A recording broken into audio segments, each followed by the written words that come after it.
तो आप सभी का स्वागत है एचडी डिफेंस में। आ रही है खबर।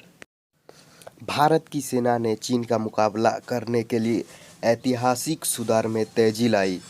अपनी सेना को ओवरहाल करने की भारत को लंबे समय से लंबित योजनाओं को एक नया जीवन मिल रहा है, क्योंकि प्रधानमंत्री नरेंद्र मोदी जी सरकार अमेरिका और उसके सहयोगियों के करीब है, जो चीन के खिलाफ रक्षा सहयोग को मजबूत कर रहे हैं।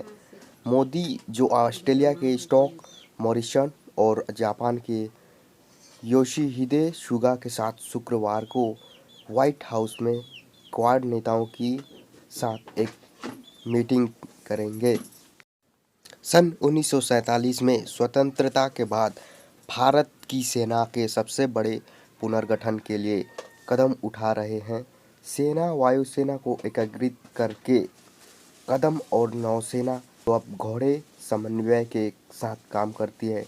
एशिया प्रशांत जल में अधिक परमाणु संचालित पनडुब्बियों को रखने के लिए अमेरिका और ब्रिटेन के ऑस्ट्रेलिया के साथ काम करने के रूप में आते हैं। पिछले महीने सैन्य मामलों के एक नवनिर्मित विभाग ने पाकिस्तान की सीमा की देखरेख करने वाली भारतीय सेना इकाई को घटनाक्रम में अवगत अधिकारियों के अनुसार नौसेना और वायुसेना के साथ एकीकरण की योजना तैयार करने का आदेश दिया।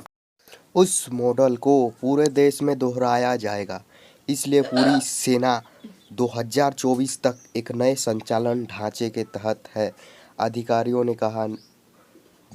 मीडिया से बात करने के नियमों के कारण पहचान नहीं होने के लिए कहा गया है। एक अधिक एकीकृत भारतीय सशस्त्र बल देश के संघर्ष की स्थिति में अमेरिका और उसके सहयोगियों की सेनाओं के साथ जुड़ना आसान बना देगा। यूएस, ऑस्ट्रेलिया और यूके द्वारा पिछले सप्ताह घोषित AUKUS साझेदारी के एक प्रमुख पहलू में रक्षा क्षेत्रों की एक श्रृंखला में अंतःक्रियाशीलता शामिल है, कुछ ऐसा जो भारत में वर्तमान में अपने स्वयं के बलों के भीतर नहीं है। नेशनल सिक्योरिटी के senior research fellow David Wooster ने कहा, क्वाइट पार्टनर्स के पहले पाया है कि वे एक समय में केवल भारतीय सेना के साथ व्यापार कर सकते हैं, उदाहरण के लिए नौसेना।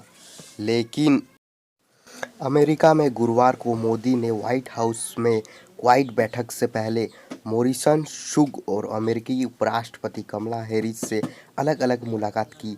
एक ट्वीट में उनके कार्यालय ने अमेरिका के साथ भारत के साझे मूल्यों का उल्लेख किया और कहा कि सहयोग धीरे धीरे बढ़ रहा है।